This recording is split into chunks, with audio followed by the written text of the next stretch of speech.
Hello everyone, welcome to Milo e-learning. Today we are doing grade 7 history.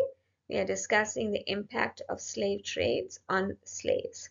Now if we look at the picture on the left, we could see that the slaves were being auctioned off in a slave market. Now the people were at the bottom were the slave owners and they were called bidders. Now, the bidders who called out the highest price, that means that they had the most amount of money or paid the most amount, they generally bought the slave.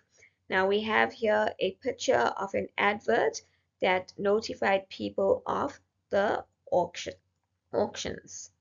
Okay, then we're going to move on. Now, the living conditions of the slave, they basically worked from sunrise to sunset. They had no rights and they were regarded as the personal property of their owners. So basically, their slave masters had complete control over them. The slaves were brutally punished and they were not allowed to leave the plantations at all, and sometimes they were even rented out to other farmers. Sometimes they were used as lottery prizes. That means that if an owner won or lost a bet, or if the slave master even died, they were sold to different owners. And this basically separated the slaves from their families. They were also given English names, which means that they were losing their sense of identity. It was difficult to pronounce their African names.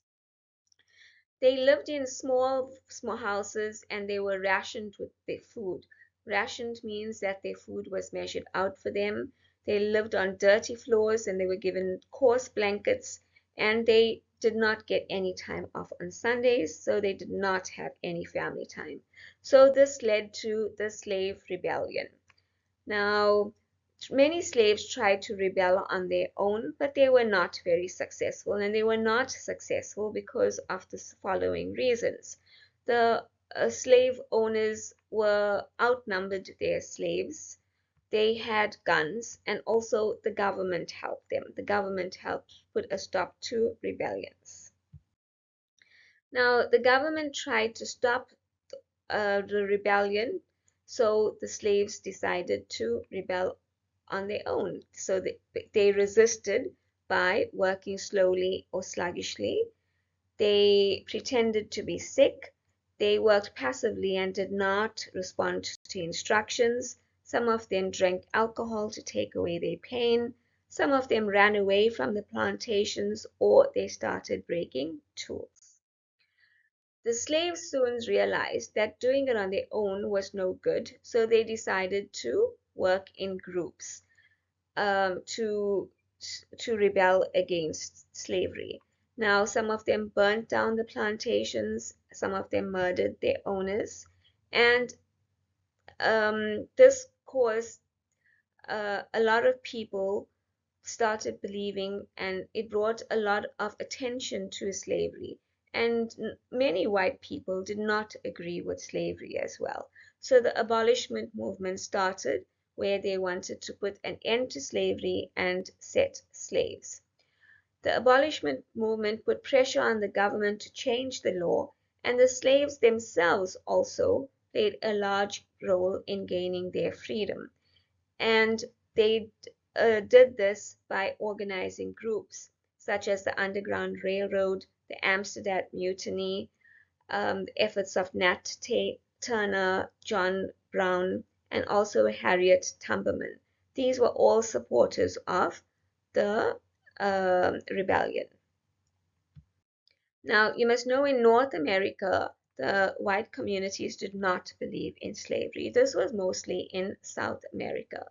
So Nat Turner's revolt in 1831 occurred in the South, where he attacked many people in Virginia. Now, he was somebody that could read and write, and he felt that he was guided by his religious visions. In 2 days, he killed 60 people, which included women and children. And the soldiers captured these rebels they were put to trial, they were sentenced and hung. And this rebellion caused many slave owners to panic, and hundreds of local slaves were thus punished. We had Joseph Clinique and the Amsterdam Mutiny.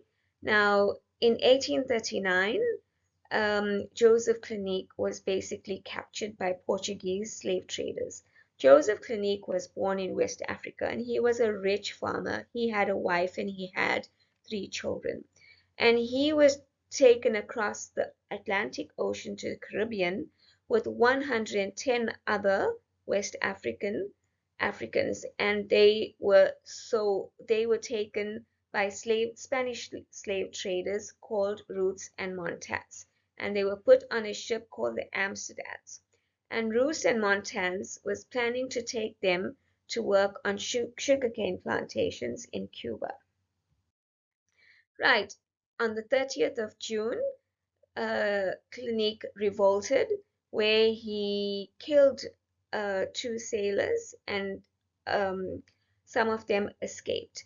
He attacked Rus and Montez, and he took them as prisoners. But at night, Rus and Montez told the navigator of the ship to go back to America.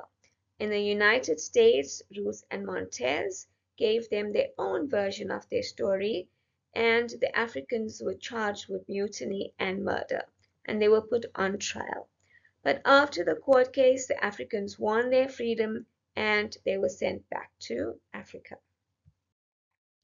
Right, the Underground Railroad. This was a resistance to slavery carried out by a group of people.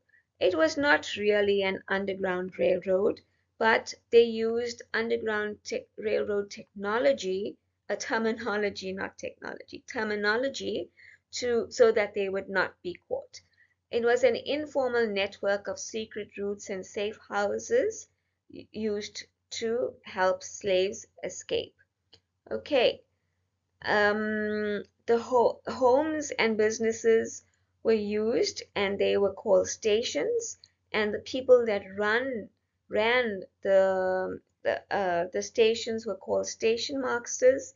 The conductors were people that transported the slaves from one station to another. The Underground Railroad consisted of meeting points, secret routes, transports, and safe houses.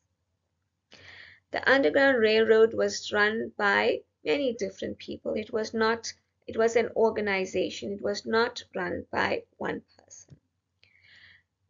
People who supported the Underground Railroads were regarded as the abolitionist movement, and it ran each station was between 16 to 32 kilometers away from each other, and the slaves were transported in a carriage. They had a false bottom of the carriage where they stayed, and they would rest between each station, and they were hidden. Between 1810 and 1860, more than 100,000 slaves were escaped this way. Now, Harriet Tubman, she was born into slavery. She worked at a plantation in South America, and her ancestors were basically from Africa. She suffered many hardships, and she was whipped and beaten. At the age of 12, she was working on fields where she hit her head on an iron piece, and this affected her for the rest of her life. At the age of 25, she married John Tubman, and he was a free American. She dreamed of going north where she would be free, but her husband did not want to move. She decided to leave her husband and asked the Underground Railroad to assist her with her escape to the north. In 1849, she ran away from the plantation in the middle of the night. She followed the North Star all the way to Pennsylvania, which was in North America, where Africans were free. She escaped, but soon she realized she was lonely. She worked very hard, and through housework and through tips, and she saved money. And she asked the organizers of the Underground Railroad to bring her family to her.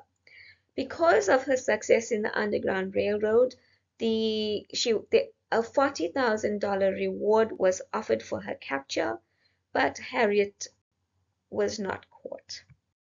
Then we go on to John Brown. He was an abolishment and he encouraged slavery. Now, he killed many slave owning people in Kansas in 1859 and he was hung in Virginia. He led many successful uh, revolts, and this led to the American Civil War between the northern states and the southern states. And North America won, and this put an end to slavery. Next, we will discuss the impact of the transatlantic slave. Don't forget to like and subscribe. Have a good day, everyone. Bye.